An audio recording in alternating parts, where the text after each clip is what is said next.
जी गुरु जी, कल गुरु पूर्णिमा महोत्सव है कल। और देश भर के लोग गुरु पूर्णिमा महोत्सव गुरु शिष्य के रूप में मनाते हैं। तो मानवता पर इस संकट के समय में आपका क्या संदेश है? आज का समय जो विषम है, हम सभी लोग इससे परिचित हैं, जान रहे हैं।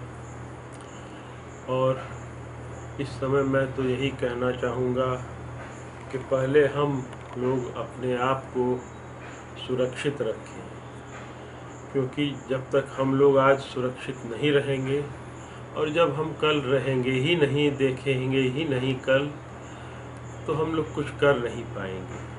इसीलिए यह जो मनुष्य शरीर है, इसी से सब साधा जाता है। इस आकृति में ही इस कृति को साधा जाता है। और इसी को बचाने के लिए जो देव दुर्लभ मनुष्य शरीर कहा गया है, देवताओं को भी दुर्लभ है ये शरीर, वो भी तरसते रहते हैं कि मनुष्य योनि में जन्म हो, क्योंकि इसी से सारे मुक्ति के द्वार खुलते हैं। और जो भी हम लोग, जो हमारे ग्रंथों में या परम पूज्य गुरेश्वर महाप्रभु भी कह गए हैं, उसका एक छोटा सा वाक्य हमारे यहाँ भी निकला था। उसमें पहले ही संकेत दिया हुआ था कि हम अपने आप को इन सभी आक्रमणों से बचा के ले जाएं, यही हमारी उपलब्धि होगी। इस आक्रमण से जो भी बचे रहेंगे, वही हम सबका जो बचेगा उसको ले जाएंगे। क्योंकि यह है भी हमारे ग्रंथों में कि ऐसा समय आ रहा है कि सबकी आँख में आंसू होगा। कोई ऐसी आँख नहीं होगी जिसमें आंसू न हो। लेकिन फिर भी वह समय भी उसके बाद उपस्थित होगा। जो एक चक्र बन रहा है, उसके बाद वह सब शांति में तब्दील हो जाएगा। लेकिन तब तक यदि हम अपने आप को बचा के रख सके, तो हमारे इस मानव जीवन की सार्थकता होगी, हमारा बहुत बड़ा उद्धार होगा। इसीलिए मैं आप सभी लोगों से निवेदन करूंगा कि इस गुरु पूर्णिमा के पावन अवसर पर आप सभी लोग अपने गृह में रहकर जिस तरह की आपकी श्रद्धा है, अर्पित करना है, उपासना है, वहीं रहकर उसको पूर्ण करें। क्योंकि गुरु सर्वसंगी, बहुरंगी, सर्वसंगी है और वह उसको प्राप्त हो जाता है जिसको सुनना है, सुनाना है।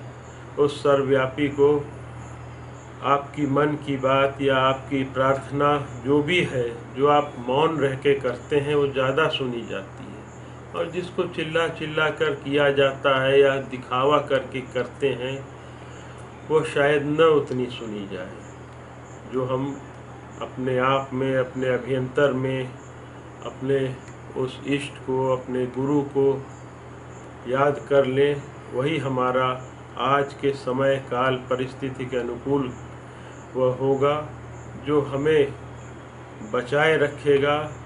और जब हम सुरक्षित रहेंगे, तभी हम उस कल की ओर, अपने आगे की ओर कुछ करने में सक्षम होंगे। जैसा अभी आपको मैंने बताया था नगुरेश्वर की वाणी को अपने ग्रंथों में जो लिखा हुआ है। तो अभी सबसे आवश्यक यही है कि जो आपके शासक प्रशासक लोग कह रहे हैं, जो आपके चिकित्सक गण सज्जन लोग जो कह रहे हैं कि हम अपने आप को बचाए रहें, यही मुख्य है। और नहीं तो इसके अलावा कोई रास्ता भी हमारे पास नहीं है। आज का कर्म, कल का भविष्य। नहीं तो हम जैसे देख रहे हैं कि सब उपेक्षा हो रही है, सबकी बातों की, सबकी चेतावनियों की, सावधान रहने को कहा जा रहा है, हम असावधान रहकर घूम रहे हैं। ऐसे में यह नहीं चलेगा। हमको सतर्क रहना होगा, अपने बुद्धि विवेक से काम लेना होगा और कुछ समय के लिए मोह माया से भी दूर रहना होगा। हम लोग जहाँ रहें सुरक्षित रहें, कम से कम बाहर जाएं, यही मैं निवेदन करूंगा आपसे। आप लोग वहीं से प्रार्थना कर लेंगे। आप लोगों से विदा लेता हूँ। जय मां से।